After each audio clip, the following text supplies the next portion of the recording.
selamat malam. Selamat berjumpa kembali malam hari ini Maret 28 Maret 2017. Kita bertemu kembali di modul 6. Ini adalah meeting kita yang ke-6 bersama perilaku konsumen. Senang sekali masih Mbak dan Masnya masih bisa menyisihkan waktu di tengah-tengah jadwal yang sangat padat. Saya tahu kadang-kadang memang saya secara pribadi aja pun keteteran gitu ya, sampai beberapa kalau kelas ini mungkin nggak tahu apakah sudah pernah kita reschedule atau maksudnya diganti jadwal, tapi Rabu kemarin kelas yang manajemen pemasaran jasa harus ditunda karena memang lagi ada sibuk juga di acara PPI Taiwan. Dan kali ini kita akan berbicara tentang keluarga dan kelas sosial, bagaimana itu pentingnya. Suara saya jelas kan? Nggak mantul-mantul kan? Oh, jelas ya. Oke. Karena di sini kita akan belajar apa itu keluarga dan juga kelas sosial, bagaimana dia mempengaruhi daripada konsumen, ataupun bagaimana konsumen dipengaruhi oleh faktor-faktor keluarga ataupun juga kelas sosial. Di sini kan kita lihat lebih dalam lagi yang akan dibawakan oleh teman-teman kita. Mari kita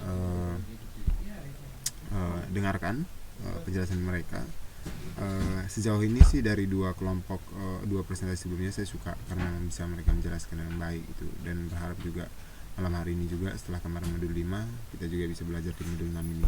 Dan mohon maaf kalau misalnya jadi nanti juga ada yang di kamar saya ada yang ngomong, karena memang kawan-kawan kamar lagi ada di dalam, jadi juga untung masih diizinkan untuk ngajar malam hari ini gitu ya. Oke, saya serahkan aja untuk kelompok selanjutnya, modul 6, keluarga dan kelas sosial. Assalamualaikum warahmatullahi wabarakatuh. Selamat malam Pak Robert. Ya, selamat malam Mbak. Waalaikumsalam.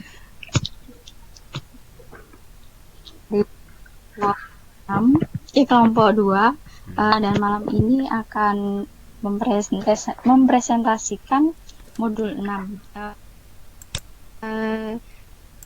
Kami Eni Nur Aini, Fitriana, Muklisin, Nurul Korimaitak, dan jadi tema malam ini adalah keluarga dan kelas sosial. Cakupan materinya ada, yang pertama ada bab 1 keluarga. Pentingnya keluarga dalam pembentukan perilaku konsumen, pengertian keluarga, struktur peran anggota keluarga, siklus kehidupan keluarga, implementasi siklus kehidupan keluarga dalam perencanaan pemasaran. Yang bab 2 ada kelas sosial, konsep dasar kelas sosial, proses stratifikasi sosial, kategori kelas sosial, pengukuran kelas sosial, mobilitas kelas sosial, dan pendapatan kelas sosial dan perilaku konsumen. Tujuan presentasi malam ini diharapkan kita semua dapat mengerti pentingnya keluarga dalam pembentukan perilaku konsumen, pengertian keluarga, struktur peran anggota keluarga, siklus kehidupan keluarga, implementasi siklus kehidupan keluarga dalam perencanaan sosial, proses stratifikasi sosial, kategori sosial, menjelaskan mobilitas kelas sosial, dan menjelaskan hubungan pendapatan dan kelas sosial dengan perilaku konsumsi. Next slide, Pak. Kegiatan belajar 1, keluarga. Pentingnya keluarga dalam pembentukan perilaku konsumen. Keluarga merupakan suatu primer atau a primary group sekaligus kelompok acuan, a preference group. Ada dua alasan kuatnya pengaruh keluarga, yaitu yang pertama, ikatan dalam keluarga lebih kuat daripada di dalam kelompok kecil lainnya. Yang kedua, ada keluarga memiliki langsung peranan konsumsi. Dan keduanya ini keluarga jadi dasar kerangka kerja dalam pembuatan pembelian.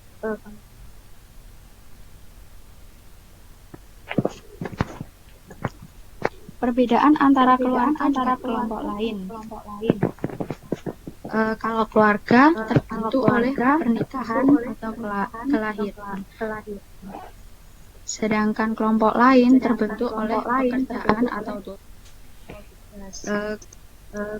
Kelompok lain hubungan jika hubungan berorientasi pada interpersonal, sedangkan kelompok lain masih pada. Mbak, itu suaranya mantul. Masa? Iya. Mbak ini itu mic-nya coba matiin dulu deh. Ada 2 soalnya. Soalnya aku pakai HP Mbak. Ini udah bagus, Gimana ini ya? udah bagus. Gimana Pak? Ini Lanjut udah bagus. atau Ini masih udah mantul bagus, ya? lanjut. Mungkin karena tadi 2 yang buka kali. Nah, lanjut. Oh, Udah bagus. iya mohon maaf ya. Yang belum presentasi dimatiin aja dulu ya, biar nggak mantul. Makasih. Oke, kita lanjut. Mantap.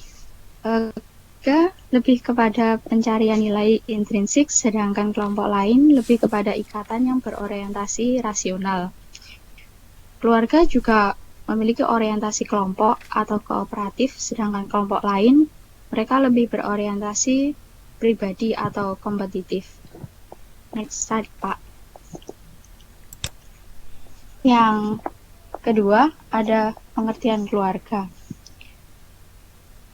Pengertian yang penting membedakan keluarga, family, dan rumah tangga atau household.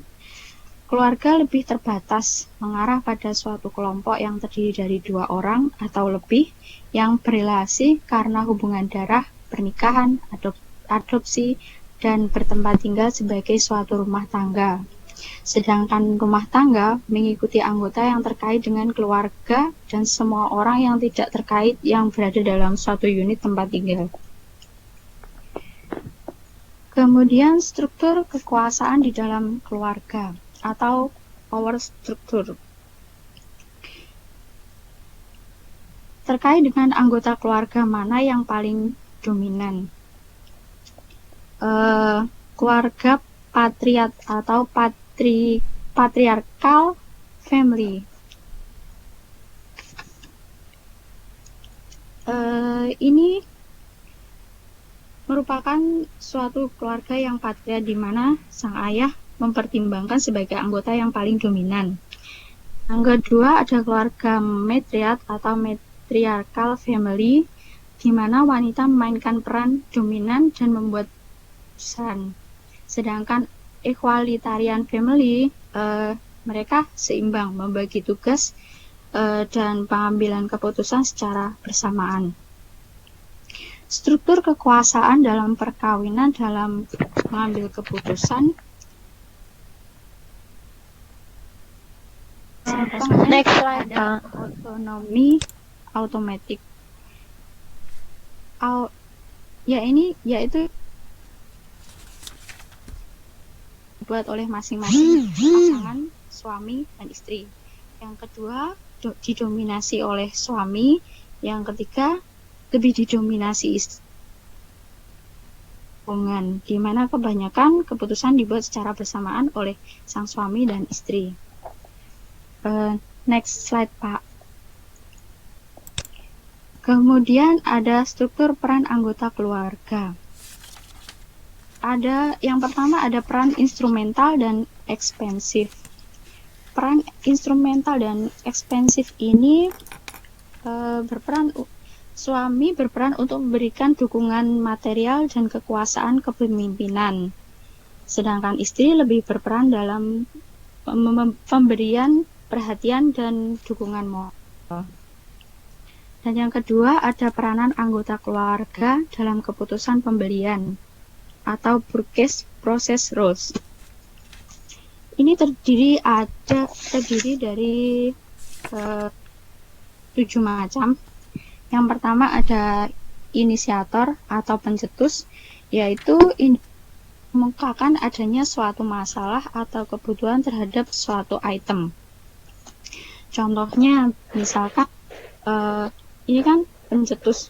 Misalkan dalam rumah tangga itu sang istri yang ingin membeli sebuah alat pemanggang supaya nggak perlu makan di luar, bisa masak sendiri, begitu lebih efisien dan higienis.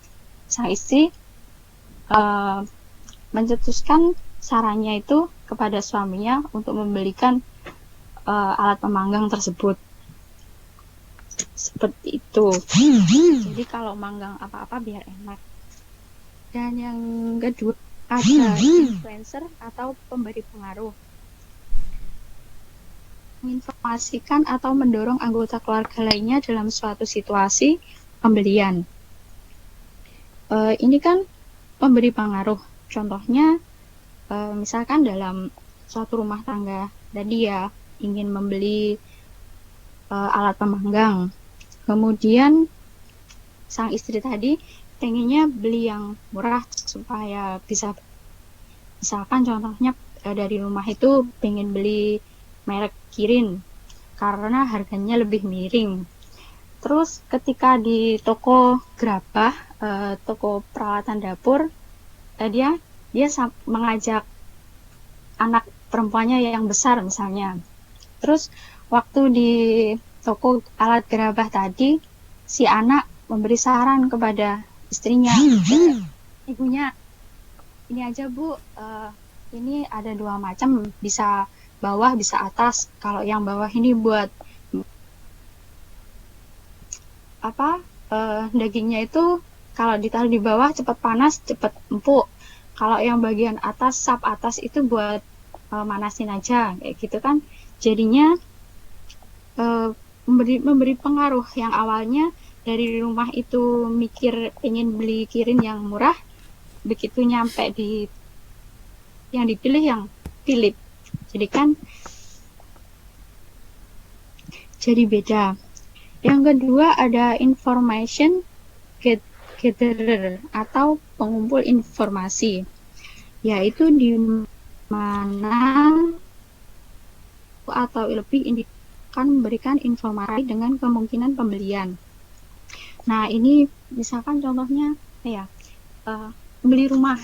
Sekarang itu kan banyak banget ya perumahan atau orang-orang yang ada uang lebih terus pengen investasi membeli properti atau perumahan. Dalam hal ini sang suami lebih memikirkan jenis apa rumahnya, tipe berapa, terus lokasinya di mana, dekat pasar kah, dekat rumah sakit kah, dekat tempat ibadah kah, kamarnya ada berapa, dan lain sejenisnya. Sedangkan sang istri dia lebih mengumpulkan informasi. Contohnya cicilannya itu berapa, per bulannya berapa, terus surat-suratnya itu sudah SHM, sudah hak milik atau masih SHGB, surat hak guna bangun, kayak gitu. Yang D ada decision maker atau pengambil keputusan. Dari contoh yang baru saja saya sebutkan tadi, tentu rumah tangga tersebut, suami dan istri, kalau ingin membeli rumah pasti nyampe rumah kayak gitu, di rumah pasti rundingan. Nah, hasil perundingannya itu yang melibatkan lebih dari satu anggota keluarga, itulah yang dimaksud decision maker. Jadi setelah menimbang-nimbang, oh lokasinya seperti ini, pembayaran cicilannya seperti ini, jadilah mereka mengambil keputusan dengan melibatkan yang lainnya. Jadi nggak sendirian aja, nggak istri aja yang memutuskan. Terus yang E ada purchaser, pembeli, meliputi peran dalam melakukan tindakan pembelian oleh satu dari anggota keluarga. Ini kalau dalam kehidupan sehari-hari, misalnya kadang kan orang tua lebih tahu barang-barang yang di rumah itu apa, tapi dia nggak bisa keluar atau gimana. Jadi ngasih anaknya catatan, suruh beli produknya ini, terus si anak tadi belilah ke toko yang murah atau seperti apa.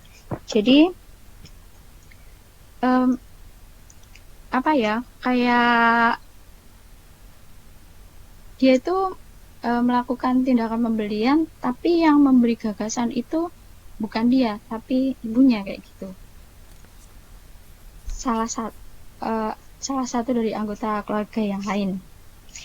Yang kemudian ada gatekeeper, penjaga gawang, anggota keluarga yang dapat mengontrol masuknya produk ke dalam keluarga. Kita ambil contoh, misalkan kalau lebaran itu kan banyak banget kue-kue, minum-minuman. Nah, biasanya itu si anak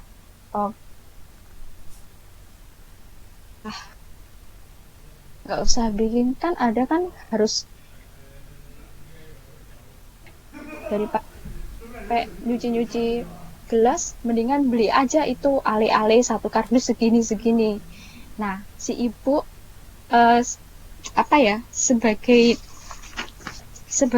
gatekeeper, dia bilang kepada anaknya, nggak usah, kalau ya beli ale-ale, tapi si ibu melarang karena menurutnya itu boros, lebih baik bikin minuman aja sendiri di rumah. Terus yang G, ada user, pengguna, pihak yang mengonsumsi produk atau jasa.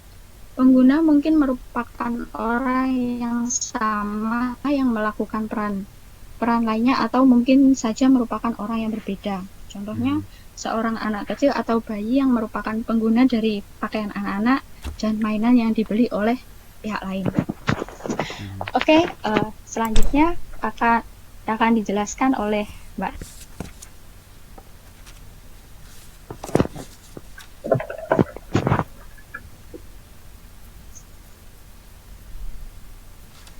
Ya, siklus kehidupan keluarga. Konsep siklus hidup keluarga atau rumah tangga telah terbukti sangat bermanfaat bagi dokumentasi. Dengan adanya konsep siklus hidup, pemasaran mampu mengapresiasi kebutuhan keluarga, pembelian produk, dan sumber daya keuangan yang bervariasi sepanjang waktu. Adapun dua tahapan, yaitu tahapan dalam siklus hidup tradisional. Istilah siklus hidup life cycle merupakan pergerakan progresi dari tahapan-tahapan yang dilalui oleh individu sebagai berikut. Pertama, bachelor stage. Pada tahap ini, pendapatan relatif rendah karena individu baru saja memulai karir dalam pekerjaannya. Walaupun pendapatan kecil, mereka memiliki kebebasan yang tinggi untuk membelanjakan pendapatan tersebut. Karena beban keuangan yang masih kecil, kelompok ini biasanya berorientasi pada kegiatan rekreasi dan mengasumsikan gaya berpakaian mereka pada opini pemimpin. Sebagai hasilnya, pola pembelian terdiri dari bagian untuk liburan, mobil, pakaian. Yang kedua, newly married couple. Kelompok ini berada dalam kelompok keuangan yang lebih baik dibandingkan ketika mereka masih sendiri atau single, karena masing-masing pasangan kemungkinan sama-sama bekerja. Mereka juga berada dalam kondisi keuangan yang lebih sehat dibandingkan kondisi mereka pada tahap stage selanjutnya yang menuntut adanya tambahan pengeluaran terhadap sumber daya yang mereka miliki. Namun, saat ini keluarga ini memiliki tingkat pembelian paling tinggi dan pembelian rata-rata paling tinggi pada barang-barang bermutu seperti perabotan rumah tangga. Yang ketiga, fullness one. Ketika anak pertama lahir, secara tradisional kebanyakan istri kemudian berhenti bekerja, yang akan berakibat pada pengangguran atau penurunan pada pendapatan keluarga. Pada saat yang sama, terdapat permintaan baru terhadap tuntutan pembelian keluarga. Misalnya, ukuran keluarga yang meningkat mungkin akan menuntut lebih banyak ruangan karena keluarga akan pindah ke rumah yang lebih besar dan item yang dibeli mungkin penting untuk memenuhi kebutuhan dari lingkungan mereka. Di antaranya seperti membeli produk perabotan rumah tangga untuk bayi dan perlengkapan rumah tangga lainnya. Yang keempat, lunas waktu. Dalam tahap ini, posisi keuangan keluarga telah meningkat dengan adanya peningkatan posisi sang suami dan mungkin karena sang istri kembali bekerja. Keluarga pada tahap ini masih berorientasi pada produk baru, tetapi cenderung kurang terpengaruh oleh iklan karena mereka memiliki pengalaman membeli. Produk yang paling banyak dibeli pada tahap ini adalah beragam makanan, terutama terdapat dalam paket dan unit yang besar.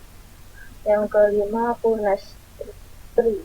Dalam tahap ini, pendapatan keluarga semakin meningkat atau membaik. Semakin banyak istri yang memutuskan kembali bekerja dan anak-anak telah bekerja.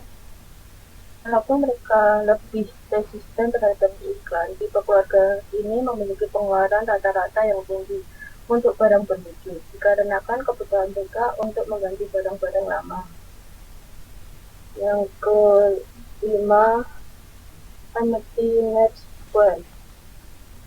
Tahap ini keluarga lebih terpuaskan pada posisi keuangannya dan akumulasi simpanan atau tabungan yang dimilikinya.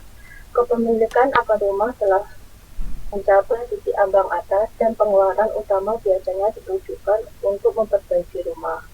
Walaupun pasangan ini kurang tertarik pada produk baru, mereka memperlihatkan ketertarikan mereka terhadap travel, kreasi, dan pendidikan untuk diri sendiri. Pola belanjaan menitik beratkan pada hadiah, gift, dan murah. Yang ke-7, emptiness two. Pada tahap ini, pendapatan pasangan secara drastis menjadi menurun. Mereka lebih banyak berada di dalam rumah dan lebih banyak membelanjakan uang yang dimiliki untuk pengobatan, medical appearance, medical care, dan produk yang dapat meningkatkan fungsi kesehatan mereka. Dan selanjutnya, solitary survivor. Jika individu tidak aktif dalam bekerja, maka pendapatan mereka cenderung akan menjadi lebih baik. Namun, rumah yang dimiliki cenderung lebih baik dijual dan lebih banyak uang digunakan untuk liburan dan produk-produk yang berorientasi pada kesehatan. Untuk individu yang telah pensiun akan mengalami suatu pemotongan pendapatan yang drastis, tetapi tetap melanjutkan perawatan medis yang sama dan produk lain yang dibutuhkan oleh kelompok orang-orang yang telah pensiun. Pada tahapan ini, individu memiliki kebutuhan khusus dan perhatian, pengakuan, dan rasa aman. Yang kedua yaitu siklus kehidupan keluarga modern.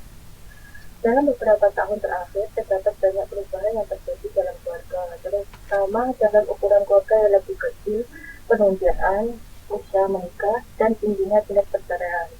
Oleh karena itu, terdapat konsep siklus keluarga lain, kemudian dikemukakan yang meliputi tahapan seperti orang tua perceraian dan usia menengah yang menikah. Versi modern dari siklus hidup keluarga dijabarkan terdiri dari kelompok-kelompok seperti tabel. Next slide, Pak.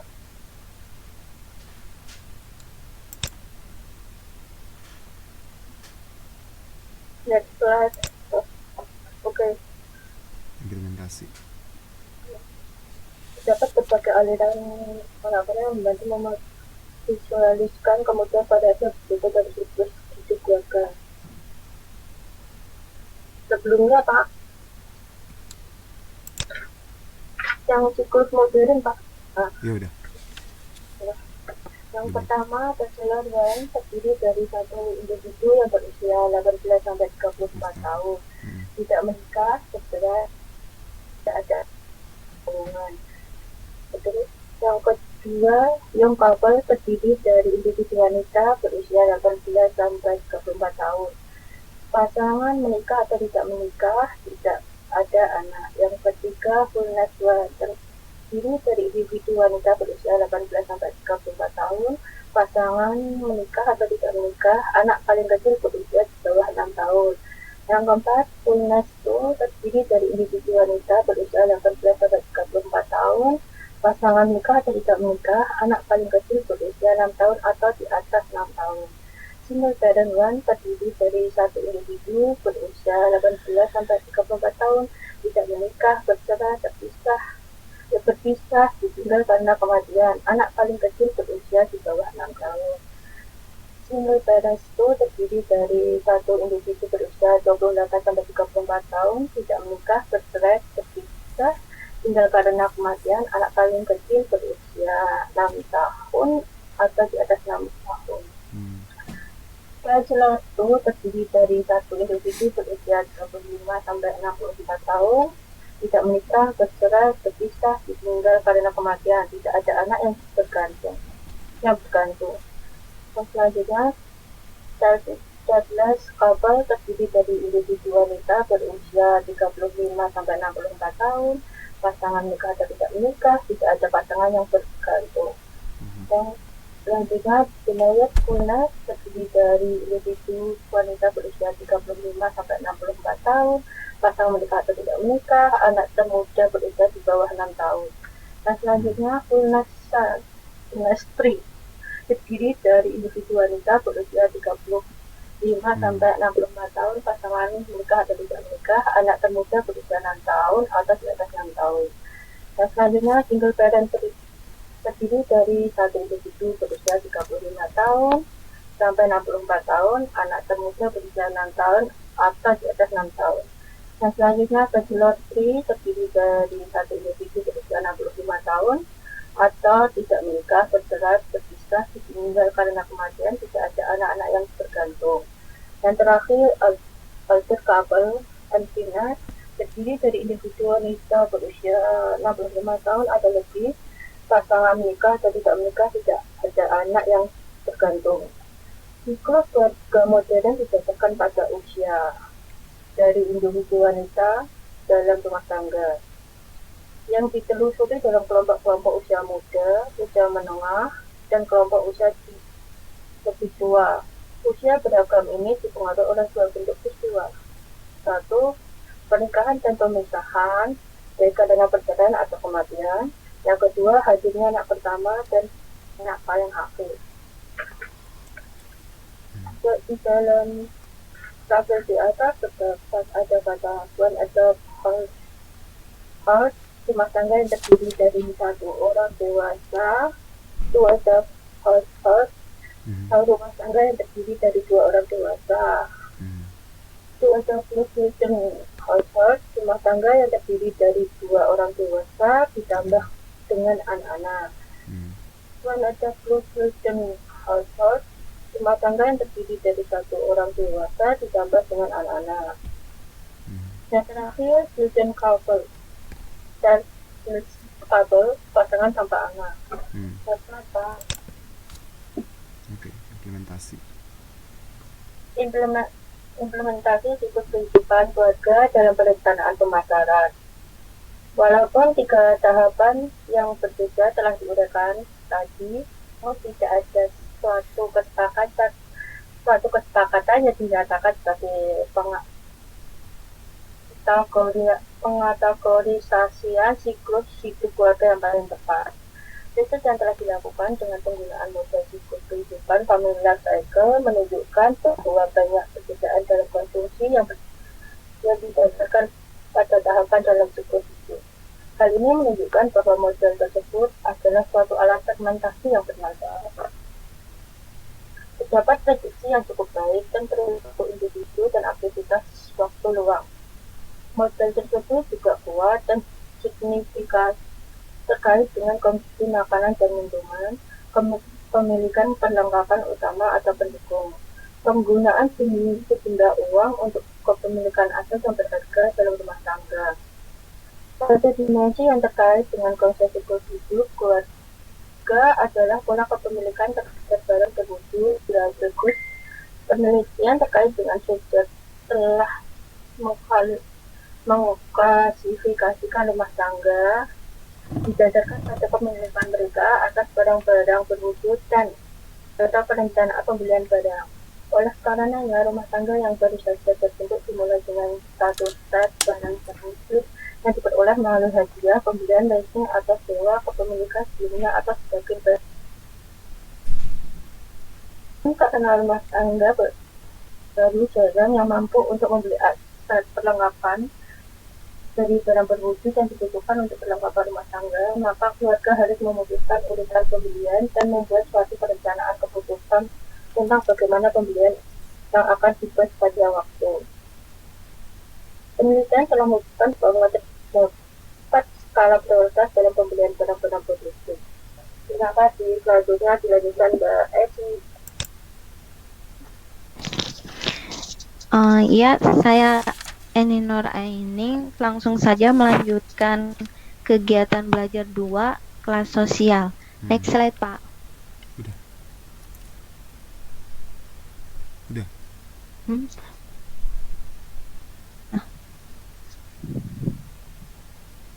Halo. Belum keluar, Pak. Udah. Udah ya? Langsung saya geser. Oh, udah. Belum ya? Udah loh. Udah ya? Ini aku belum. Udah Bentar. keluar, Nel.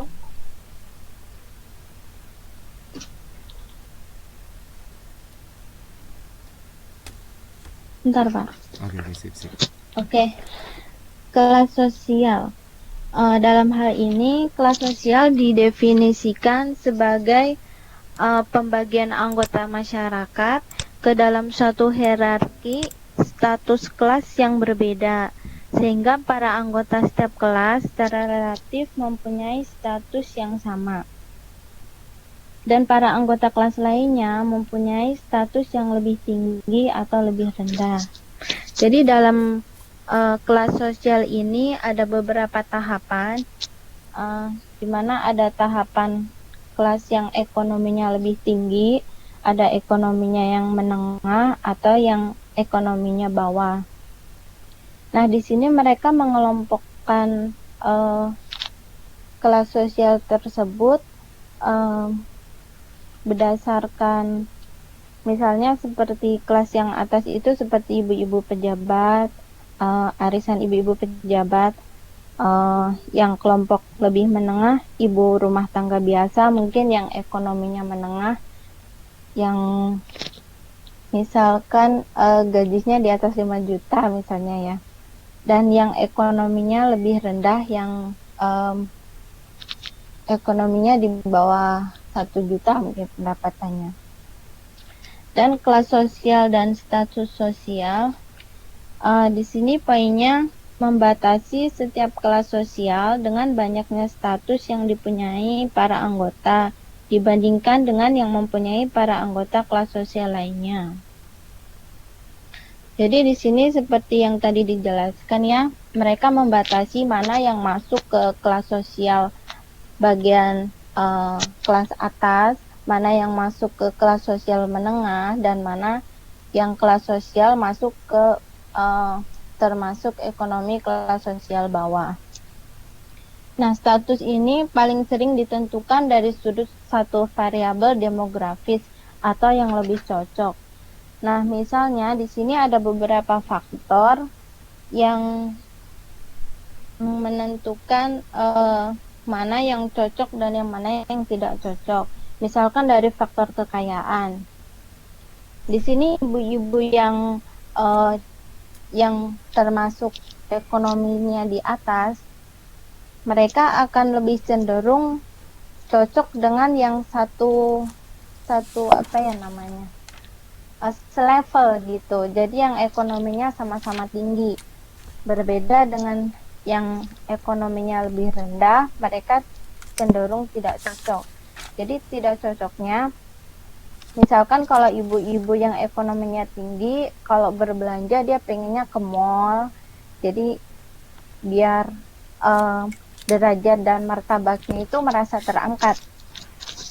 Dan kalau ibu-ibu misalkan yang bagian kelas sosialnya di bawah, mungkin dia lebih memilih ke pasar karena untuk lebih efisien, mungkin lebih irit juga, dan untuk hemat dan masih banyak kebutuhan yang lainnya. Next slide, Pak.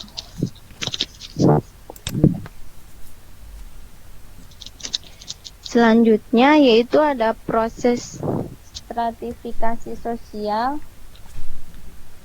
Nah, pada kategori kelas sosial ini biasanya disusun dalam hierarki yang berkisar dari status yang rendah sampai yang tinggi. Kelas sosial merupakan bentuk segmentasi hierarki yang alamiah. Nah, dengan begitu para anggota kelas sosial tertentu merasa kelas sosial lainnya mempunyai status yang lebih tinggi maupun yang lebih rendah daripada mereka. Misalkan mereka punya kebiasaan sendiri, seperti misalkan kalau makan harus makan di tempat-tempat yang brand, yang bernama misalkan. Nah, itu akan membuat status kelompok yang mereka yang biasa makan di pinggir jalan itu membuat berbeda dengan mereka. Jadi bisa jadi lebih rendah atau lebih tinggi untuk kelas yang mungkin dikategorikan lebih mewah dari mereka. Dan keanggotaan kelas sosial dipakai konsumen sebagai suatu kerangka atau rujukan untuk mengembangkan sikap dan perilaku mereka.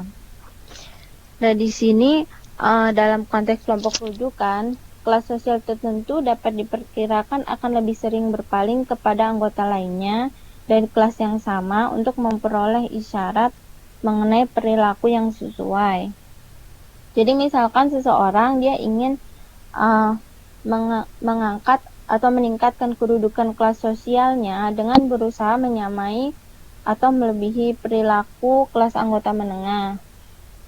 Misalkan seperti mahasiswa yang dia biasa makan di pinggir jalan yang tadinya acuek-cuek saja, sekarang karena dia ingin meningkatkan kedudukannya, dia ingin mencari tempat-tempat yang sedikit agak bernama, misalkan seperti KFC atau pizza. Di situ yang kira-kira menyamai atau menseterai ekonomi kelas menengah.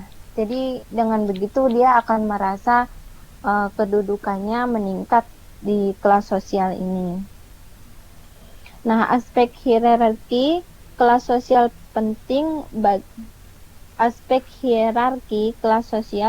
bagi para pemasar. Karena para konsumen membeli berbagai produk tertentu karena produk-produk ini disukai oleh anggota kelas lainnya, mereka sendiri maupun atau kelas yang lebih tinggi. Jadi di sini pemasar akan lebih mudah melakukan segmentasi untuk siapa produknya dipasarkan, ataukah untuk kelas menengah, ataukah untuk kelas yang ekonominya lebih bawah, atau untuk kelas-kelas yang ekonominya tergolong mewah. Next slide, Pak.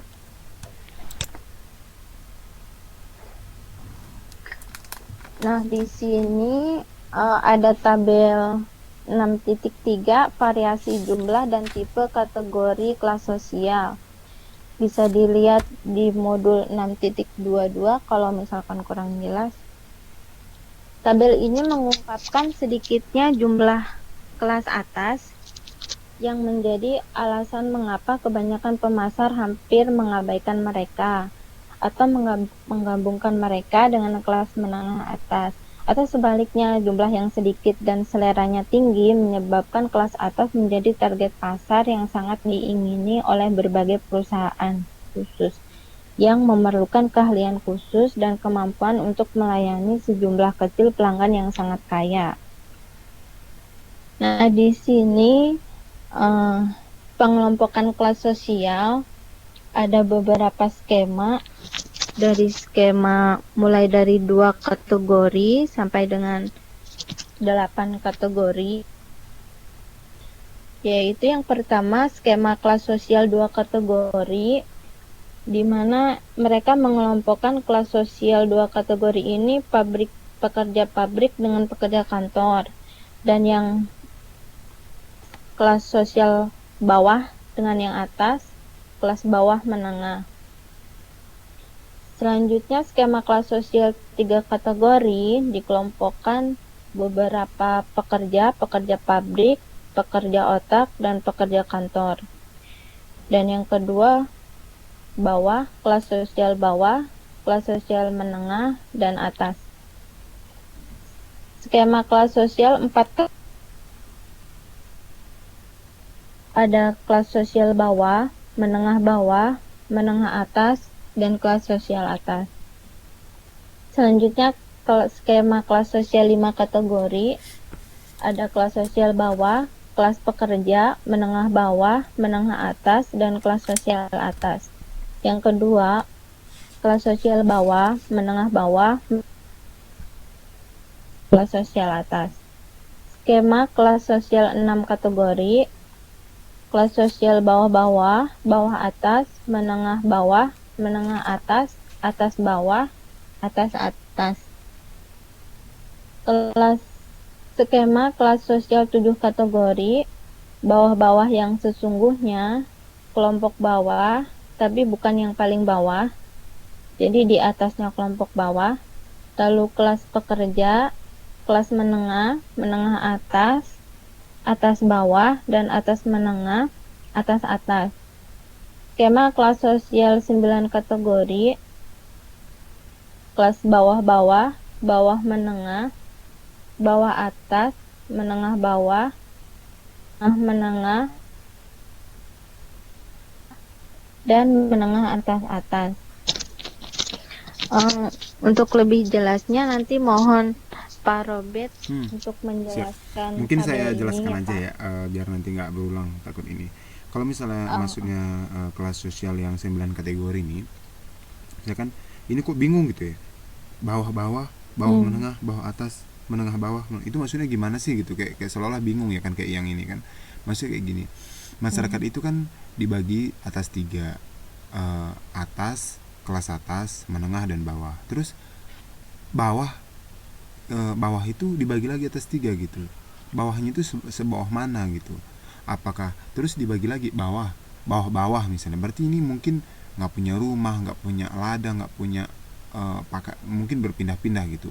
Tapi bawah menengah itu mungkin ada rumah, tapi nggak ada yang lain gitu. Cuman rumah itu yang dia punya gitu. Terus bawah atas dia punya rumah dan mungkin ada sepeda motor gitu kan. Terus di atasnya lagi kan menengah ini juga bagi lagi menengah tapi bawah gitu, level bawahnya gitu.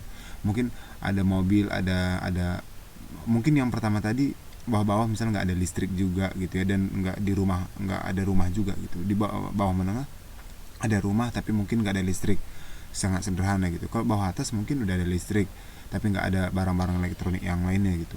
Menengah bawah mungkin udah ada TV, udah ada mungkin belum ada sepeda motor gitu. Menengah ini udah ada sepeda motor, dari TV udah mulai lah gitu. Menengah atas ini mungkin udah ada mobil tapi masih hidup sederhana gitu. Atas bawah gitu ya, udah kelas atas ya. Kalau orang kaya juga kan ada juga kategorinya ya kan, seberapa kaya dia gitu. Apakah dia itu kaya, memang dia kaya, tapi kan ibaratnya kekayaan orang itu juga berbeda-beda gitu kan. Jadi dia itu juga dibanding atas ini mungkin udah top gitu ya, udah kelompok orang kaya, tapi kaya yang banyak lagi ibaratnya gitu, udah atas sih maksudnya gitu, udah kelas atas, kategorinya yang kelas kakap lagi ibaratnya gitu, bisa dibilangkan gitulah dia. Jelas ya? Ya jelas Pak. Jelas kan? Jadi dibagi 3 itu diapakan lagi gitu. Sama misalnya kita anak-anak manajemen 9 itu semua itu punya uang loh, maksudnya gajinya misalnya gini, anak manajemen 8 itu gajinya tinggi-tinggi loh gitu. Tingginya itu tinggi berapa gitu kan, ada juga mungkin kategorinya 10.000 ke atas, 10.000 yang tinggi itu udah tinggi kan untuk standar Indonesia, 4 juta gitu, 4 juta sekian gitu ibaratnya kan. Tapi kan ada yang dapat 15, ada yang dapat 20 gitu. Yang dapat 10 itu walaupun udah tinggi, itu tinggi bawah. Ada yang dapat 15 itu tinggi menengah gitu. Mungkin ada 20 atau lebih itu tinggi atas gitu, atau atas gitu ibaratnya. Gitu maksudnya. Ya, jelas ya? Ya. Kita lanjut ya. Terima kasih Pak. Ya, sip. Lanjut ya. Terima kasih Pak. Untuk materi selanjutnya akan disampaikan oleh Oke. Pak Muslisin. Pengukuran kelas sosial. Silahkan Pak. Halo, Ya, halo. halo. Jadi langsung aja Pak ya. Ini sekarang menunjukkan pengukuran kelas sosial. Belum ada kesempatan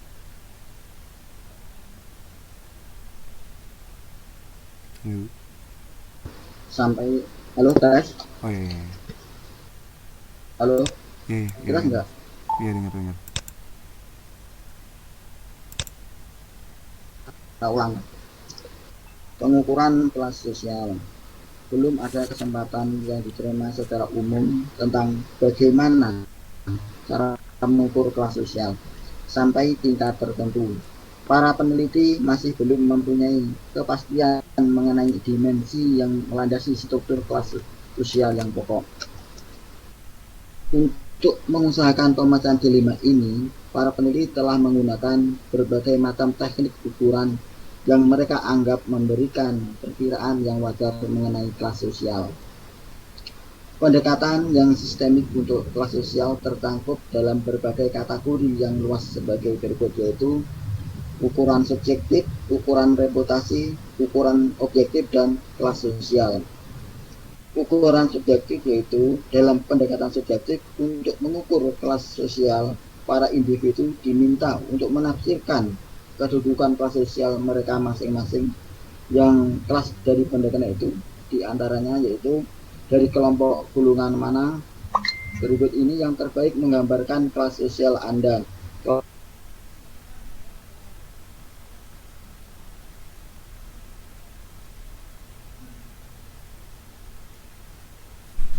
Tidak tahu, menolak untuk menjawabnya. Yang kedua itu ukuran reputasi. Pendekatan reputasi untuk mengukur kelas sosial memerlukan yang dipilih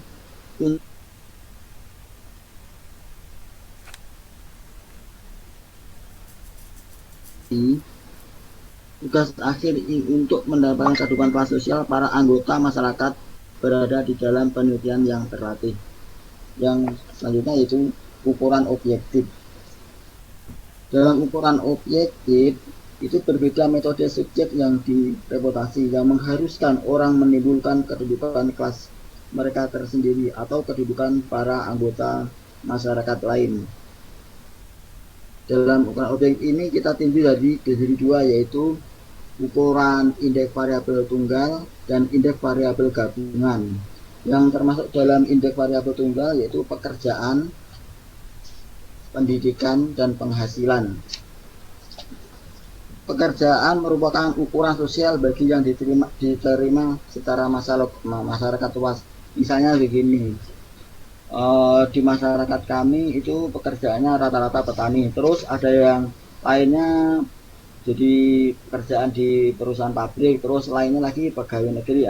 Itu termasuk daripada sistem bagi pekerjaan. Terus masalah pendidikan, contohnya di suatu desa itu rata-rata pendidikannya hanya tamatan SMA misalnya. Terus di lain tempatnya lagi itu udah banyak yang sarjana. Itu dari masalah pendidikan. Terus penghasilan per seseorang itu atau keluarga merupakan variabel sesuai ekonomi lain yang seperti digunakan untuk memperkirakan kedudukan kelas sosial. Misalnya begini, tadi seperti yang telah dijelaskan oleh Pak Robert, yaitu penghasilan antara si A dan si B dan si C itu kan berbeda-beda. Itu kelas menengah, kelas atas, terus kelas bawah, terus bawahnya tadi berapa, tengah-tengahnya itu berapa, dan tingginya itu berapa. Nah, itu termasuk dari kelas penghasilan. Maka yang selanjutnya yaitu ukuran objektif berdasarkan variabel gabungan.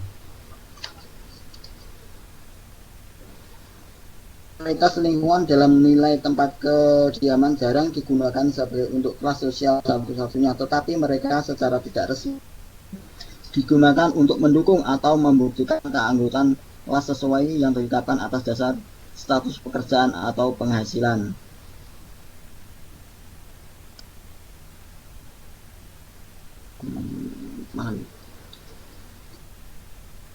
Dua di antara indeks gabungan yang lebih penting adalah indeks karakteristik status dan status sosial ekonomi. Indeks karakteristik status yaitu ukuran gabungan kelas sosial yang klasik adalah Warner Index of Status Gradation atau IST, dan IST adalah ukuran pertimbangan dari berbagai variabel sosial ekonomi sebagai berikut: pekerjaan, sumber penghasilan, bukan jumlah penghasilan, model rumah dan daerah tempat tinggal atau kualitas lingkungan. Pesannya skor status sosial ekonomi. United Status Bureau of the Census mengembangkan yang menggabungkan tiga variabel sosial ekonomi dasar: pekerjaan, penghasilan, keluarga, dan tingkat pendidikan.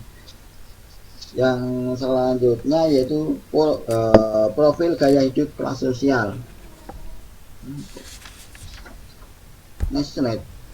Pak. Udah.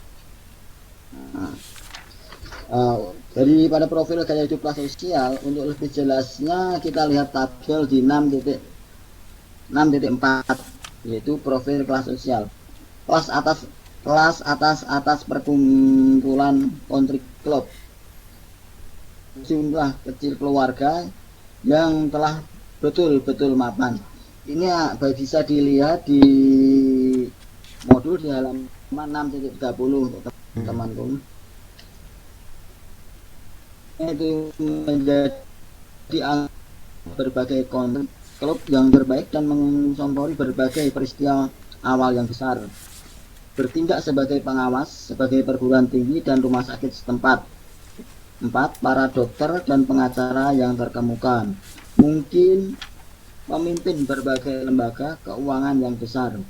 Pemilik berbagai perusahaan besar yang mudah berdiri. Sudah terbiasa kaya karena itu tidak membelanjakan uang secara mencolok. Contohnya begini, orang-orang yang udah kelas-kelas elit itu kalau belanja itu tidak mencolok seperti yang kelas-kelas di bawah. Misalnya dia pergi ke mall, tidak langsung membeli barang yang banyak. Kalau kelas menengah ke bawah itu biasanya kalau membeli barang itu langsung banyak-banyak, menghemat itu apa namanya, empatnya atau gimana gitu. Selanjutnya yaitu kelas atas bawah, orang kaya baru. Itu dan masyarakat atas merupakan orang kaya baru, eksekutif perusahaan yang sukses, pengguna kekayaan baru yang mencolok. Itu kelas menengah atas, para profesional yang sedang mencapai prestasi, yaitu tidak mempunyai status keluarga maupun kekayaan yang di luar biasa, berorientasi kepada karier, para profesional muda yang sukses.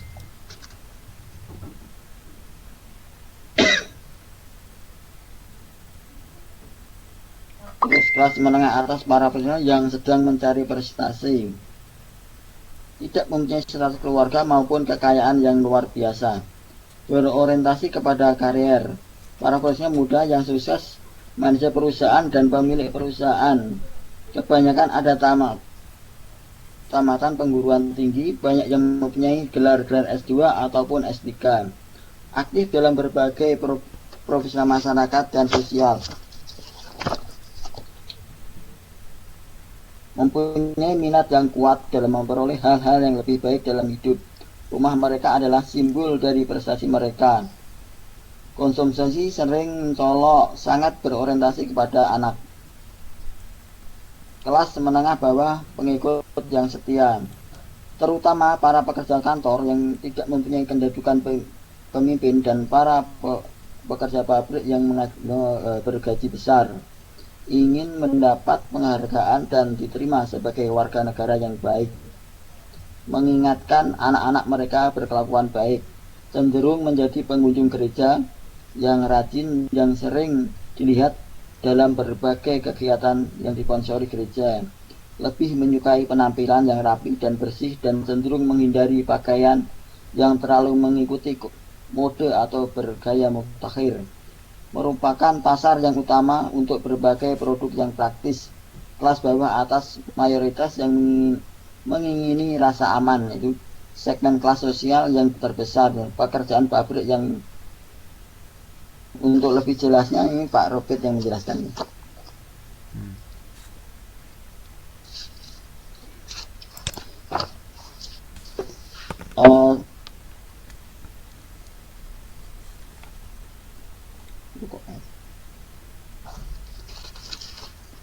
Belum Pak, Pak.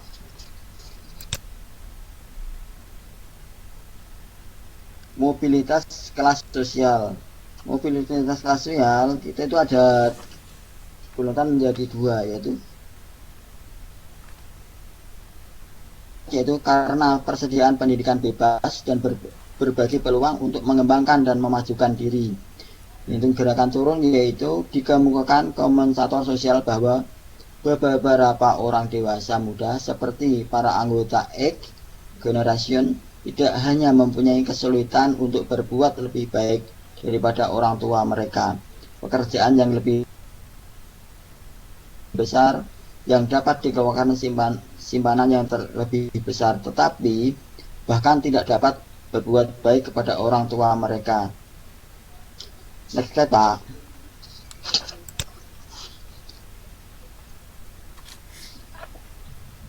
Pendapatan kelas sosial dan perilaku konsumsi. Sini kita akan membahas beberapa tingkatan, yaitu ada 9. Yang pertama itu konsumsi kaya,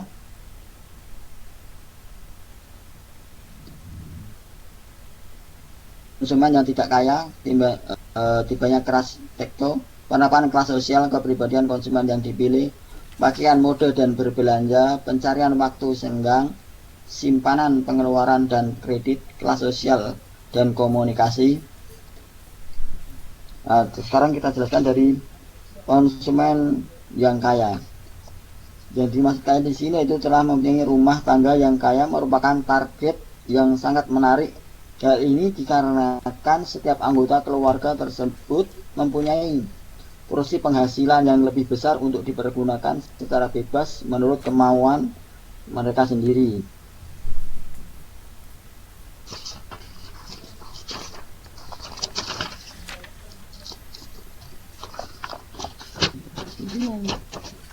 Yang keduanya itu pengaruh media pada konsumen kaya. Seperti yang diduga, kebiasaan-kebiasaan mengkonsumsi media oleh orang kaya berbeda dengan kebiasaan media untuk penduduk biasa. Contohnya, rumah tangga $70.000 setahun menonton TV lebih sedikit dibandingkan rumah tangga yang kurang kaya. Yang ketiganya itu pembagian pasar kaya.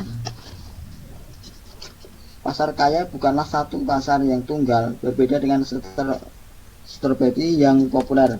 Orang kaya di Amerika tidak hanya ditemukan di belakang dinding tinggi sebagai berbagai country club yang menyendiri di pinggir-pinggir kota. Orang kaya terbesar di berbagai renung, beberapa di antaranya adalah di kalangan imigran Asia, wanita lajang, dan orang-orang Amerika, Kuba, dan muda.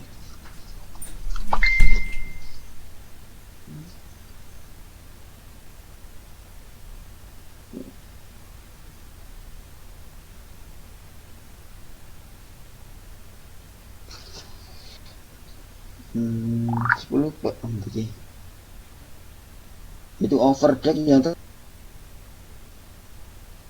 sudut penghasilan, yaitu well-off night, rumah tangga dengan paling sedikit satu orang yang memperoleh penghasilan tinggi dan ada anak-anak 37% dari overdeck.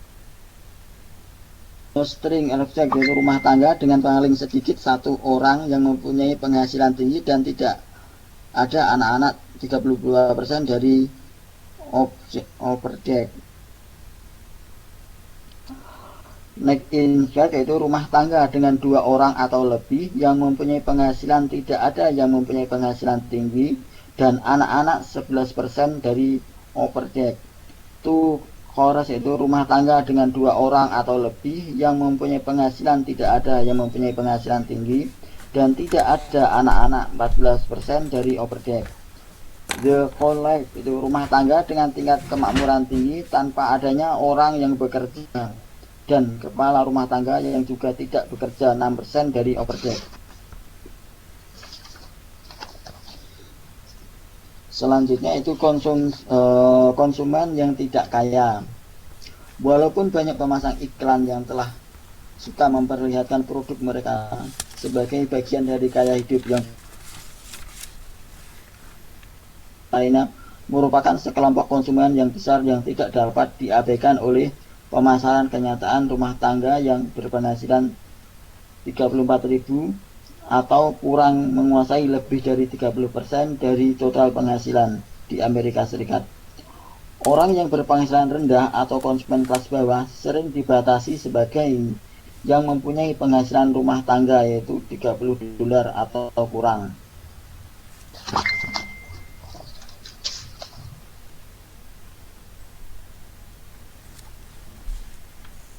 Terus selanjutnya tiba kelas tiku. Tingkat merek huruf, keberadaan kemampuan berkaitan dengan teknologi terutama komputer dan internet. Kelihatannya merupakan dasar baru berbagai semacam posisi kelas atau status ataupun martabat. Yang keenam itu penerapan kelas sosial ke perilaku konsumen yang dipilih. Berbagai profil kelas sosial memberikan gambaran yang luas mengenai nilai-nilai sikap perilaku dengan anggota berbagai kelas sosial bagian yang merupakan dari konsumen tertentu yang menghubungkan kelas sosial dan pengembang strategi pemasaran. Yang ketujuhnya yaitu penerapan mode dan berlanja. Seorang filosofi Yunani pernah berkata, pertama kenalilah diri Anda, kemudian perindahlah diri Anda sesuai dengan itu. Sekelumit kearifan itu ada kaitannya dengan para pemasar pakaian sekarang. Ini karena kebanyakan orang-orang berpakaian menyesuaikan diri, citra diri mereka termasuk persepsi mengenai keanggotaan kelas sosial mereka sendiri. Selanjutnya pencarian waktu senggang. Keanggotaan kelas sosial juga erat berhubungan dengan kegiatan rekreasi dan waktu senggang. Misalnya, para konsumen kelas atas mungkin menonton bioskop dan konser, bermain video dan menonton pertandingan sepak bola perguruan tinggi. Para konsumen kelas bawah cenderung merupakan penggemar televisi dan pecandu kegiatan mancing, dan mereka menikmati film dari atas mobil dan pertandingan basket. Selanjutnya konsumen kelas bawah melewatkan waktu lebih banyak pada kegiatan yang bercorak komersial dan kegiatan terampilan proyek, membangun mode bangunan, mengecat dan pertukangan untuk berpakaian dengan kayu, daripada kegiatan yang menuntut pekerjaan otak, membaca, mengunjungi museum. Walaupun demikian, tanpa memperdulikan apakah kita sedang menggambarkan para konsumen kelas menengah atau kelas pekerja, tanpa ada kecenderungan untuk melakukan pengeluaran yang lebih besar untuk berbagai pengalaman yang menyertakan seluruh anggota keluarga, yaitu liburan atau berbagai kegiatan keluarga, dan mengurangi pengeluaran untuk barang-barang. Selanjutnya yaitu simpanan pengeluaran dan kredit. Simpanan pengeluaran dan permainan kartu kredit tampaknya ada hubungan dengan kedudukan kelas sosial. Contohnya begini, waktu dulu kan jarang orang yang memiliki kartu kredit. Nah, untuk saat ini kan udah banyak orang-orang telah memiliki kartu kredit, ATM. Itu menandakan bahwa saat ini mempunyai simpanan ataupun pengeluaran dan kredit itu. Selanjutnya itu kelas sosial dan komunikasi. Pengelompokan kelas sosial berbeda dari sudut kebiasaan media mereka dan bagaimana mereka menyampaikan dan menerima komunikasi pengetahuan mengenai perbedaan di antara berbagai yang pemasar yang membagi pasar mereka atas dasar kelas sosial. Jika mereka ingin menggambarkan dunia mereka, para konsumen kelas-kelas cenderung melukiskannya dalam istilah-istilah yang agak pribadi dan konkret. Sedangkan para konsumen kelas menengah mampu menggambarkan pengalaman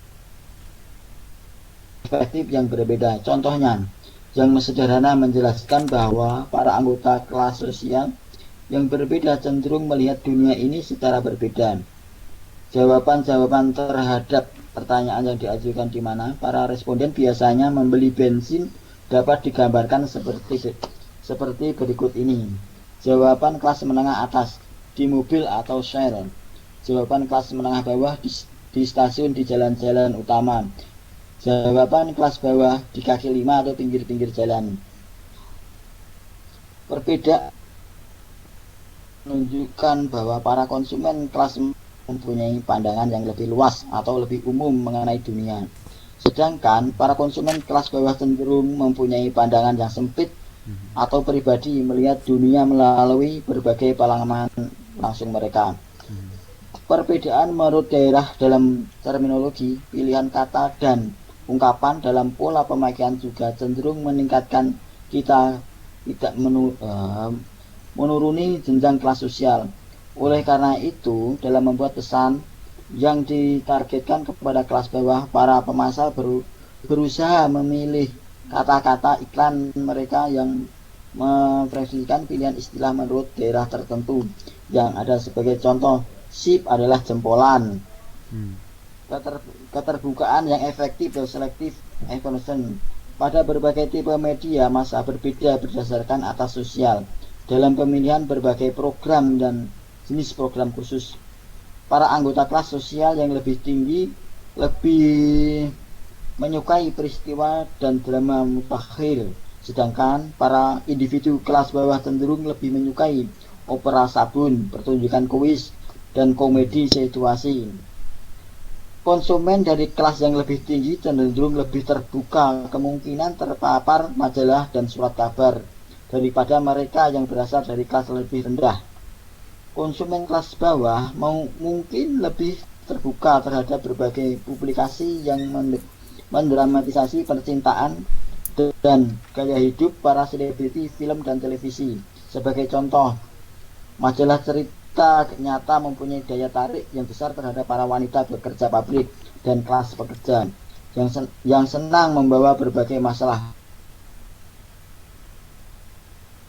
Selanjutnya akan dijelaskan oleh Pak Robert untuk lebih jelasnya. Terima kasih. Terima kasih. Saya suka presentasinya, jelas ya dari awal tadi.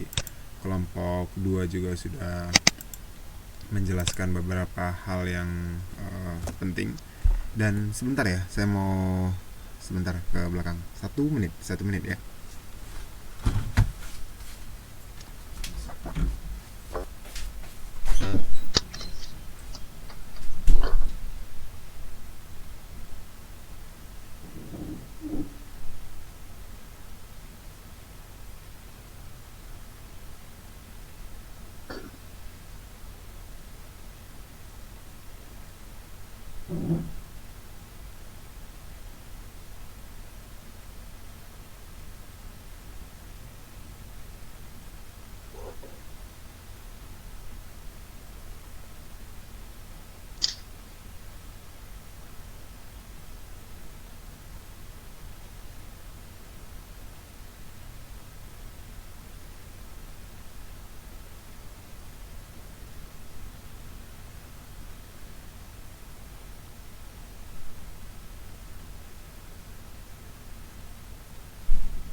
Oke, saya suka presentasinya. Saya kasih nilai 96.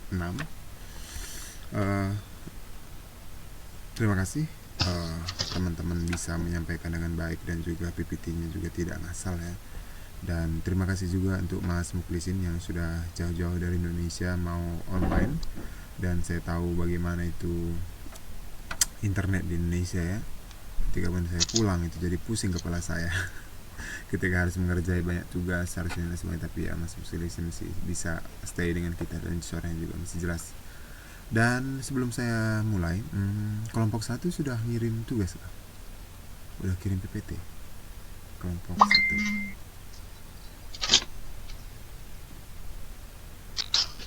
Karena tadi saya cek mungkin terlewat kan. Oh sudah ya. Oh Mbak Rica tolong nanti di resend ulang ya. Saya cek tadi satu persatu di email saya. Mungkin sudah mungkin karena sudah kebuka saya banyak kali email karena saya juga kebetulan bukan kebetulan sih. Karena saya juga asisten dosen jadi banyak profesor, jadi banyak email yang masuk dari mahasiswa juga. Jadi udah tumpang tindih di sana biar nanti kalau misalnya Mbak kirim ulang lagi setelah kita kelas ini biar langsung saya save. Ya. Tolong ya. Makasih. Oke, sip. Oke, Mbak Rica. Mbak Rica juga dari Indonesia ya. Oke, tadi sudah kita dengarkan daripada paparan daripada teman-teman kita dari kelompok 2 bahwasannya kita berbicara tentang keluarga dan juga kelas sosial ya, betapa pentingnya. Pertanyaan saya yang pertama, seberapa penting apakah teman-teman terpengaruh gitu ya? Apakah keluarga itu mempengaruhi keputusan teman-teman dalam membeli sesuatu? Misalnya membeli HP atau membeli apapun tuh, atau membeli baju atau membeli apapun lah contohnya. Apakah keluarga itu memiliki tidak ya, Mbak Nurul tidak. Apakah Mbak Mas Muklisin iya. Terus ada lagi yang mau jawab. Mbak Rica iya, Mbak Satini tidak. Mbak Elina iya, Mbak Wiwi tidak. Mbak Fitriana tidak. Ada lagi jawabannya. Semoga yang lain yang belum jawab ini masih stay dengan kita ya. Harapannya. Jadi di sini banyak sekali ya bisa kita lihat gitu ya. Untuk jawaban kita yang baru beberapa orang ini aja sekitar 5 orang, ada yang tidak, ada yang iya gitu ya. Tapi bagaimana yang iya misalnya gitu? Bagaimana mungkin juga saya gitu ya. Kalau misalnya saya sendiri pribadi pun mungkin malah teman ya, bisa dikatakan juga sosial ya, sosial dari social influence, pengaruh sosial gitu ya, bukan cuma keluarga gitu, tapi memang keluarga ini juga penting gitu, karena mungkin banyak hal-hal yang produk-produk yang kita pakai sampai detik ini, terutama kebutuhan sehari-hari, itu adalah dari keluarga kita yang dari dulu gitu ya. Mungkin karena udah dari kecil kita sudah menggunakan suatu produk gitu. Contoh kecil aja Pepsodent gitu ya. Mungkin dari keluarga kita dari dulu pakai Pepsodent, sampai pun saya sekarang kayaknya kalau misalnya produk Taiwan gitu ya kurang nyaman di mulut saya, nggak ini gitu ya. Produk Indonesia pun kalau misalnya di luar Pepsodent kurang nyaman gitu, karena dari kecil itu sudah pakai Pepsodent gitu ya. Makanya ketika pulang ke Indonesia saya banyakin bawa gitu ya barang-barang yang Pepsodent, sabun dan sebagainya gitu ya, karena belum nyaman gitu dengan produk-produk Taiwan gitu. Itulah dia. Terus kalau misalnya masih banyak ya, termasuk juga iPhone atau juga handphone maksud saya gitu ya. Banyak di sini kan ada kelompok keluarga gitu ya, ada juga yang disebut dengan primary group gitu, ada juga kelompok acuan, misalnya mungkin teman-teman kantor kita atau teman-teman kita, lingkungan kita gitu ya. Jadi banyak hal-hal yang memberikan kita pengaruh gitu ya. Mungkin keluarga inti kita tidak gitu, tapi orang-orang yang sekeliling kita gitu ya. Mungkin kita karena tinggal di Taiwan, mungkin teman-teman dekat kita, atau mungkin teman sepermainan kita, atau mungkin teman-teman kita ngumpul yang sering di TMS gitu ya. Mungkin kita lihat, oh ini Mbak Wiwi gitu ya, ini nih masker yang bagus gitu ya, saya pakai nih, kulit saya makin kenyal, makin putih, makin kencang, makin kinclong gitu misalnya gitu ya. Itu bagian dari pengaruh gitu. Jadi misalnya terutama juga di keluarga gitu ya. Jadi di sini juga tadi juga dijelaskan, nanti kita akan lebih dalam lagi ke depan. Tapi bagaimana keluarga ini bisa mempengaruhi? Makanya di sini tim pemasaran juga mereka itu cari tahu gitu. Siapa kira-kira yang memutuskan keputusan membeli sesuatu di rumah Mbak Nurul misalnya, atau di rumah Mbak Rica? Apakah ayah? Apakah ibu? Apakah sama-sama? Atau ibu yang lebih dominan gitu? Pertanyaan saya yang ada ketika kalau misalnya sudah menikah, nggak apa-apa keluarga sendiri. Kalau misalnya bagi kita yang belum menikah atau juga yang udah menikah tapi pengen kasih contoh keluarga inti juga nggak apa-apa. Kira-kira yang ngambil keputusan itu kalau di rumah siapa? Apakah kebanyakan ayah? Apakah kebanyakan ibu? Atau sama-sama? Ayah. Kita masuk ke sini. Kalau Mbak Satini?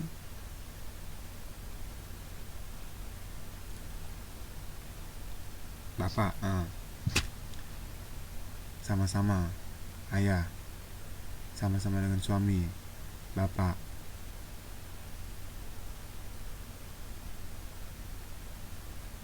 Ayah sama-sama dengan ibu gitu ya. Ya, mungkin beberapa di antara kita sama-sama dengan ibu gitu, walaupun kadang-kadang kalau Kak Asal secara pribadi ini ditanya nih pendapat ibu gitu di rumah gitu ya, gimana gitu, tapi tetap aja bapak yang apa gitu ya, tetap aja ini ya, tetap aja suami yang menentukan gitu, ayah yang menentukan gitu ya, ini gimana nih bu, misalnya ayah saya misalnya di rumah gitu ya. Tapi ujung-ujungnya apa yang dia mau itu juga yang dituruti gitu ya. Jadi iya, tapi maksudnya gini, jadi kita juga ya oke lah kita ikuti mungkin pasangan kita atau juga orang tua kita gitu ya. Tapi itulah dia gitu. Ini yang menjadi yang harus dipelajari gitu sama pemasar gitu.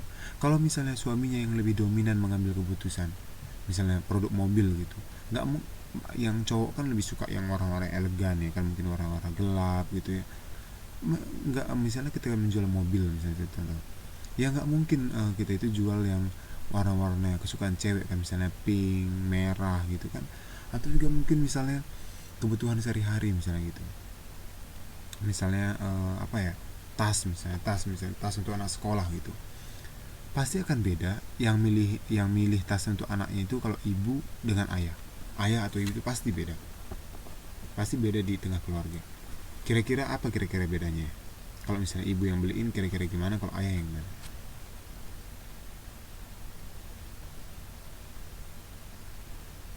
Kan warna dan gambar itu pasti kan mempengaruhi ya kan. Kalau apa misalnya ibu lebih irit iya juga, ibu pasti mungkin lebih dari segi harga pun pasti di komen ya kan, dari segi bentuk juga pasti di komen gitu ya. Itu yang harus dipelajari oleh pemasar. Kalau misalnya kebanyakan di suatu daerah itu tingkat kebapakan itu tinggi gitu ya, misalnya di Majalengka misalnya, istri itu cenderung manut gitu ya terhadap suami, misalnya walaupun hal sederhana nih, tas anak sekolah gitu ya, yang memutuskan itu adalah ayah atau suami, ya jangan warna-warna yang dijual itu adalah warna-warna yang kesukaan cowok gitu, yang berbau dengan cowok gitu. Nggak mungkin dijual pinky apa misalnya yang terlalu girly gitu ya, karena yang memutuskan itu si ayah gitu. Beda lagi dengan ibu gitu ya, atau misalnya mereka sama-sama gitu, itu akan beda gitu. Kalau misalnya ibu-ibu mungkin yang terlalu cewek, mungkin warna pink, mungkin ada bulu-bulunya, rumbai-rumbai, entah apa-apa gitu ya kan. Nah itu misalnya itu pasti akan beda gitu. Itu adalah beberapa yang perlu kita pelajari di sini. Mungkin juga di antara kita juga masih seperti yang saya bilang tadi ya, bahwasanya mungkin walaupun sudah kita berkeluarga juga mungkin banyak warisan-warisan pemilihan produk yang dari orang tua kita dulu gitu ya, tapi masih kita pakai sampai sekarang gitu ya. Tadi juga sudah dijelaskan apa pengertian keluarga, dan juga di sini seperti yang saya bilang tadi bahwa di 65 itu dikatakan bahwa ada keluarga itu sebagai otonomi, di mana sejumlah keputusan yang seimbang atau adil dibuat masing-masing pasangan suami dan istri gitu ya. Ada juga dominasi gitu ya. Makanya saya tanyakan tadi, siapa kira-kira yang buat dominasi apa di rumah? Kalau kami kebanyakan kalau misalnya urusan-urusan hal-hal yang besar gitu, ayah yang paling dominan. Kalau misalnya kebutuhan-kebutuhan dapur ya ibu gitu ya. Enggak semuanya ayah gitu. Kalau ayah itu cuman mungkin keputusan hal yang besar lah gitu. Kalau kebutuhan rumah tangga biasanya ibu yang mutusin gitu ya. Kalau terus ada juga yang gabungan gitu ya. Di sini juga tadi dijelaskan, ada tadi yang menarik juga, siklus kehidupan keluarga ya. Di sini bahwa ada yang bachelor stage yang masih muda gitu, yang belum menikah, mungkin seperti kita gitu ya. Ada juga yang pasangan muda gitu, mungkin kayak Mbak Eni ya, Mbak Elina ya, pasangan muda gitu ya. Mungkin pasangannya di sini new married couples gitu ya. Gimana itu pasangan muda yang menikah dan paling kecil anaknya mungkin udah ada gitu. Udah dijelaskan, ini mungkin bisa kita baca di buku definisi. Ini hanyalah definisi pembagian daripada siklus keluarga, gimana nanti pada saatnya yang mulai. Yang married siapa? Mbak Eni ya? Mbak Eni atau Mbak Elina, yang mana nih? Jangan kalau nanti salah sebut ya kan.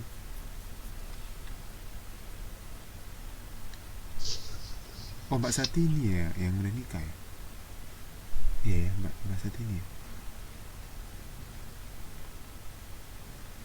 Oh iya, oke, salah. Oke, sip. Jadi itu dia gitu ya, bagaimana juga kalau kita lihat misalnya siklus keluarga ini mulai dari anak-anak muda sampai nanti akhirnya pensiun gitu ya. Kira-kira jenis makanan atau juga misalnya produk-produk gitu ya. Orang yang pensiun, yang udah pensiun misalnya pasti akan beda dengan anak muda ya. Karena anak muda apa yang terbaru itu aja yang dipilih, pasti pengen beli gitu ya kan. Kalau orang tua kan yang penting mudah. Misalnya HP gitu misalnya orang tua. Menurut teman-teman mana siapa yang kira-kira lebih suka HP yang touchscreen? Orang tua atau anak muda? Dan kenapa? Kenapa kira? Kenapa? Kalau misalnya anak muda kenapa? Anak tua kenapa?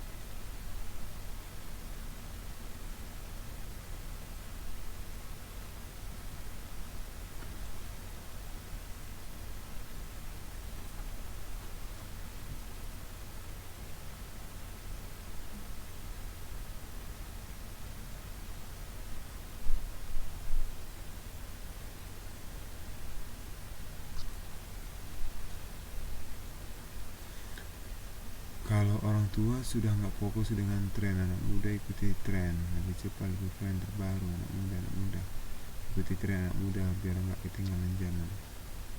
Itu nggak fokus dengan tren. Betul ya, kalau orang tua mungkin yang penting ada tombolnya, bisa kirim SMS, bisa ngangkat telepon gitu ya. Kalau misalnya yang udah pensiun gitu ya, tapi kalau muda nggak gitu ya kan. Kalau bisa yang yang ketikannya aneh-aneh misalnya dan sebagainya gitu. Kalau gitu kan, kalau orang tua kan kalau disuruh touchscreen kan dikit-dikit nanti salah pegang udah berubah lagi gambarnya misalnya gitu kan. Yang penting bisa dipakai gitu ya, orang tua yang nggak mau dia ribet-ribet. Yang penting ada tombol ngangkat telepon, ada tombol untuk ini untuk buat SMS gitu ya. Malah nanti kalau disuruh touchscreen susah makainya ya kan, malah salah ketik nanti terus gitu ya. Nah itu dia ya, untuk siklus bisa kita lihat di sini. Dan juga tadi kita berbicara juga tentang kelas sosial, ini penting sekali. Tadi juga banyak yang kita yang tadi sudah saya jelaskan juga, ada bawah menengah, bawah, atas gitu ya. Dan di sini apa sih yang disebut dengan kelas sosial ya? Kelas sosial didefinisikan sebagai pembagian anggota masyarakat ke dalam suatu hierarki status kelas yang berbeda, sehingga para anggota setiap kelas relatif mempunyai status yang sama dan para anggota kelas yang mempunyai status yang lebih tinggi dan lebih rendah gitu ya. Jadi ini juga merupakan hal yang penting kita pelajari. Kalau misalnya nanti Mas Muklisin buka usaha gitu ya, kalau misalnya di daerah Mas Muklisin itu rata-rata pendapatannya ternyata kebetulan menengah ke bawah gitu ya, kebanyakan gitu menengah ke bawah, jadi Mas Muklisin harus memikirkan suatu usaha atau bisnis yang tidak membutuhkan biaya besar gitu. Kalau misalnya misalnya jual mobil gitu, sedangkan mereka hanya pas untuk makan, beli TV, beli sepeda motor, itulah misalnya Mas Muklisin saya mau buka showroom mobil, misalnya Mas Muklisin orang terkaya misalnya di kabupaten atau di kotanya, misalnya di provinsi gitu, buka showroom ya, kan kurang bijak, kurang tepat gitu ya. Jadi ini juga harus mengerti kelas sosial gitu. Kalau misalnya tadi menengah ke bawah, misalnya jual barang-barang elektronik, masih oke lah. Atau misalnya jual HP, ya kan, HP PC kan juga nggak apa-apa. Ini nanti kita jual mobil ya kan, nggak ada yang laku satupun setahun karena salah lokasi, salah tempat ibaratnya. Nah itu dia, kita harus mengerti gitu. Berapa banyak kira-kira orang yang sanggup ketika misalnya kita buka bisnis gitu ya. Kalau misalnya tadi jual nasi, oke lah, misalnya nasi apa sih yang terkenal dari tempat mbak-mbak semua dulu pernah nih, ada dulu makanan yang belum pernah saya makan, kayak bakso gitu, cilok gitu ya. Dulu pernah itu dibawa mbak-mbaknya waktu TTM dulu, cilok kalau nggak salah, saya lupa. Banyak beberapa yang misalnya kalau cilok itu mungkin laku ya kan, kalau walaupun menengah ke bawah gitu ya. Atau nasi kucing, siomay siomay itu beda dengan cilok ya. Nah itu ya, maksudnya sejenis-jenis itulah dia misalnya gitu. Jadi dulu pernah saya, oh beda, oh seblak apalagi itu banyak kali ya jenisnya ya. Iya dulu udah pernah saya rasain itu cilok itu, karena sering disebut-sebut sama mereka, saya penasaran dengan cilok. Jadi itulah dia. Jadi dulu itulah maksud saya, kalau misalnya jual cilok oke lah gitu ya. Tapi kalau misalnya jualan mobil, showroom mobil, itu beda cerita. Ketika misalnya kebanyakan penduduk itu pendapatan menengah ke bawah gitu ya, mungkin bakal ada laku gitu. Tapi itu adalah bisa dibilang salah tempat gitu ya, salah tempat gitu. Terutama misalnya kalau misalnya banyak penduduk yang bawah menengah atau bawah, sekalipun bawah atas gitu ya, mungkin belum sampai. Tapi kalau misalnya barang-barang elektronik itu yang perlu kita ini gitu ya. Atau misalnya juga buka rumah makan, misalnya Mbak Satini misalnya buka rumah makan yang elit gitu, misalnya kayak rumah makan mewah di Taipei, karena kemarin saya pernah makan di sana enak dan laris gitu misalnya. Belum tentu di tempatnya Mbak Satini itu laris gitu ya. Sama kayak Starbucks misalnya. Starbucks itu berapa sih satu cup itu berapa sih, berapa inti dia, satu cup lah, satu gelas itu yang kita bisa bawa pulang itu 85, bisa bilang kan hampir 80 lah, hampir 40 ribu ibaratnya kan, hampir 40 ribu rupiah ya kan. Kira-kira kalau di kampung laku nggak ya? Laku nggak kira-kira? Nggak laku. Orang pendapatan orang kerja di ladang aja kerja dapatnya cuma 60 ribu sehari. Iya, satu hari coba kerja di ladang cuma dapat 60 ribu. Terus beli Starbucks kopi yang segini, nggak usah ya kan, lebih bagus beli kopi hitam, kopi tubruk itu, taruh gula, taruh air panas, sudah jadi. Sama-sama kopi juga, nah itu maksudnya. Tapi kan brandnya, misalnya saya minum Starbucks nih, dipoto masuk Facebook misalnya, bangga gitu kan.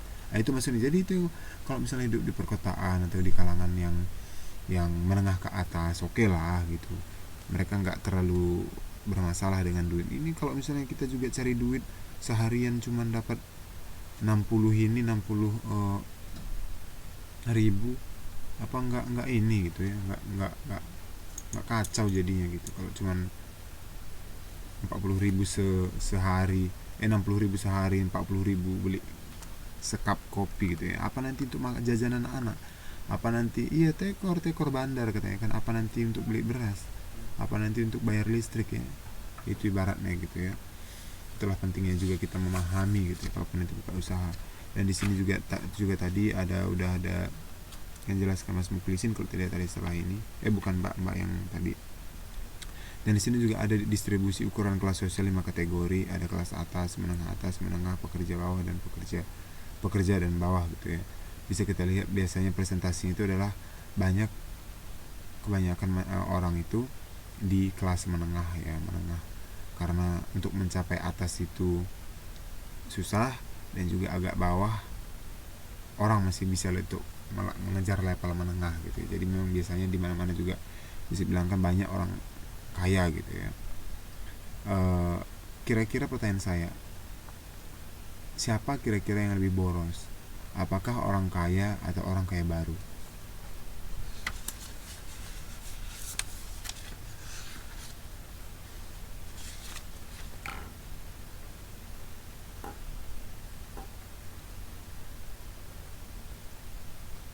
Iya ya, semua jawabnya orang kaya baru ya. Karena biasanya kalau dulu ya ada pepatah ya dari kampung kami sana, seperti orang yang buta baru melihat gitu ya. Orang buta baru melihat, pengen lihat segala, pengen coba segalanya gitu ya. Iya, jadi ketika misalnya mereka udah punya duit, misalnya tiba-tiba mungkin ada rezeki nomplok gitu. Kadang-kadang kan makanya kita nggak boleh sepele sama orang. Itulah juga kita harus jangan pernah sepele terhadap orang. Saya lebih kaya dari dia, belum tentu juga nanti suatu saat mereka itu melejit gitu ya. Makanya kita itu nggak boleh terhadap orang lain gitu ya, sepele ibaratnya gitu ya. Roda hidup, oh benar kata Mbak Satini, hidup itu seperti roda gitu. Hari ini Anda boleh sukses gitu, tapi hari esok belum tentu Anda lebih sukses daripada orang lain gitu ya. Wah, bisnis saya lebih oke nih daripada Mbak Rice. Mbak Rice itu pendapatannya cuma sekian per minggu gitu ya. Tiba-tiba Mbak Rice ditangi sama Pak Jokowi. Nah, dipromosiin misalnya sama Pak Jokowi gitu. Oh, ini nih apanya Mbak Rice. Besok orang pada kesana semua gitu ya. Nah, itu dia. Kan belum tentu kan Pak, itu ini hanyalah sebagai contoh gitu untuk kita tetap rendah hati juga, tetap jangan sombong gitu ya. Hidup ini seperti roda juga gitu. Itu banyak hal-hal, itu adalah ibaratnya faktor laki ya, faktor keberuntungan gitu ya. Apalagi sekarang Pak Jokowi kan suka belusukan ya kan, tiba-tiba nanti Mbak Rice buka usaha, tiba-tiba Pak Jokowi yang mampir, udahlah. Nah itu adalah, maksud saya adalah hal-hal yang di luar itu gitu ya. Tapi makanya kita juga seperti saya bilang tadi gitu ya, kita tak bisa sepele gitu ya. Dan itulah kembali lagi ke orang kaya dan orang kaya baru tadi gitu ya, bahwa memang orang kaya baru bisa cenderung lebih membelanjakan banyak gitu ya, karena mereka mungkin sebelumnya belum pernah merasakan. Kalau misalnya orang kaya dari dulu, mereka nggak akan terlalu excited, pengen beli ini beli itu ya, karena mereka dari dulu udah merasakannya gitu ya. Dan juga tadi disebutkan ada beberapa kelas ya, bisa kita lihat penjelasannya di tabel 64 di 630. Banyak ini jenis-jenisnya, dikatakan apa aja sih orang-orang di kelas atas itu ya. Misalnya ini dikatakan misalnya ada country club ya, misalnya itu mereka juga adalah orang-orang yang melakukan bakti sosial sih, sumbangan charity gitulah ibaratnya. Charity ya, donasi gitu ya. Walaupun mereka kaya, misalnya mereka buat sponsor untuk kegiatan peristiwa amal atau juga acara amal gitu ya. Ini biasanya ada kelas-kelas atas gitu ya, atau juga kelas atas bawah atau menengah juga bisa gitu ya. Nah itulah dia gitu. Banyak kalau misalnya kelas bawah-bawah atau bawah menengah itu biasanya adalah yang menerima ibaratnya gitu ya. Dan juga tadi ada yang perlu saya tekankan,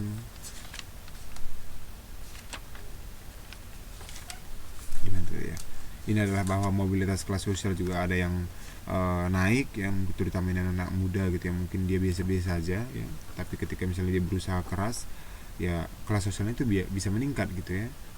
Kan mungkin orang tuanya tidak kaya gitu, tapi dia dengan usaha keras, kerja keras, dia bisa mengangkat derajat keluarganya ibaratnya gitu ya, bahasa sehari-harinya gitu ya.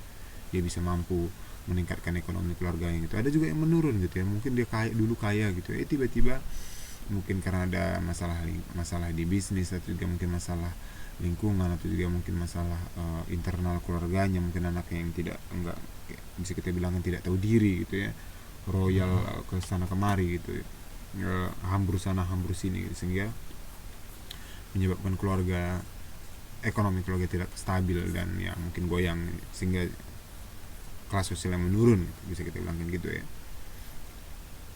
Itulah dia. Jadi ya inilah pentingnya daripada kelas sosial, bagaimana kita memperhatikan ketika misalnya nanti membuka usaha atau juga membuka bisnis ya, dimanapun berada. Ini berlaku sama, bahwasanya ini adalah sangat penting. Sama di M9 ini gitu ya, mungkin di antara kita banyak uangnya gitu ya, belum ada juga mungkin pas gitu ya. Kalau saya mahasiswa mungkin duitnya nggak ada gitu, karena kita cuman ngabisin duit kerjanya kalau sekolah ya kan. Nah itu dia, kita juga pasti akan beda gitu ya. Misal jualan ya, ada misalnya baju gitu ya, aduh beli gitu ya, pengen beli. Misalnya kita bertiga nih, misalnya saya kelas bawah, Mbak Rice kelas menengah, terus Mbak Satini kelas atas gitu ya. Ada baju sama-sama kita suka nih, saya mungkin itu ada baju, ntar dulu deh, kumpulin duit dulu gitu. Kalau Mbak Satini, aduh beli nggak ya gitu ya, mungkin hari itu beli gitu ya. Kalau misalnya Mbak Satini, wah bisa beli dua nih, beda-beda warna gitu. Itu maksudnya hal-hal contoh lain yang bisa kita lihat juga, misalnya contoh-contoh sehari-hari yang bisa mungkin teman-teman juga pernah ya pengen beli sesuatu gitu, nabung dulu deh, ntar beli itu gitu. Mungkin pernah lihat minggu ini kan, belinya nanti deh pas gajian gitu ya. Mungkin beberapa hal ya yang pernah Mbak juga rasakan gitu. Itulah beberapa contoh juga ketika sering ya. Berarti itu menandakan bahwa kemampuan kita untuk membeli itu belum cukup gitu ya, tapi kita masih bisa berusaha gitu ya. Itu maksudnya beberapa contoh dari pelajaran kita malam hari ini gitu ya. Saya juga sering banget gitu ya, suka nih, tapi ntar deh pas turun beasiswa kumpul-kumpul dulu gitu ya, karena nggak sanggup kalau untuk keuangan sekarang gitu ya. Itu dia, kadang masih sering kebalik dikalikan. Iya bener saya juga gitu, ujung-ujungnya nggak beli ya kan. Bener, aduh kali 400, aduh udah deh di Indonesia aja nanti, lama-lama ujung-ujung nggak beli ya kan. Ya itulah dia akhir dari mata kuliah kita hari ini. Jadi minggu depan kita akan masuk ke kelompok 2, yaitu modul 7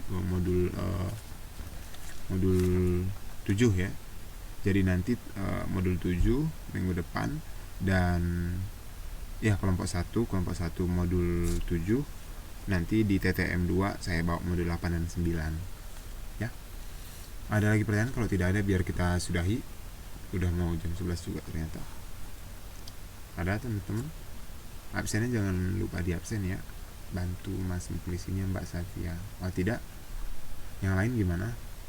Jangan lupa ya Mbak, bantu. Oh sudah, oke sip. Sama tanggalnya ini. Ada lagi pertanyaan? Kalau tidak biar kita sudahi. Oke, kalau tidak ada lagi, selamat malam dan selamat istirahat. Tetap jaga kesehatan ya teman-teman semuanya. Selamat malam dan selamat beraktivitas. Bye-bye, sampai jumpa di kemudian hari.